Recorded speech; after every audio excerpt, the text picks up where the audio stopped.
Nimemaliza Kenyatta University with a degree in economics and finance, and I am the first girl in our family to come up with a degree. So that's a big achievement in my life, and I know my parents are now happy. Today is my day of celebration. My parents have organized to be for their party to celebrate this achievement, because in this land in this Masai Mara land, for example, in our family, I'm the first girl, and also in my community around our family. To the PCF team, I would like to say thank you for everything. Thank you for holding my hand, since it wasn't easy for me.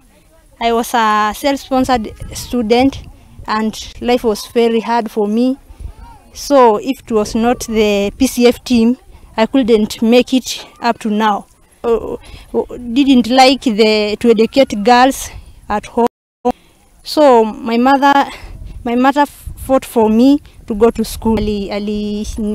Alinipeleka shule wa kwanza, akaningangania, though hakuwa na pesa, though hakuwa na biashara, but alinisaidia, akanishika mkono, akaniweka shule peke yake, because my dad hakuwa anataka hiyo kusomeshwa kwa wasichana. Other elder sisters, lakini wao waliolewa mapema juu babangu hakuwa anataka hiyo story ya kusomesha wasichana.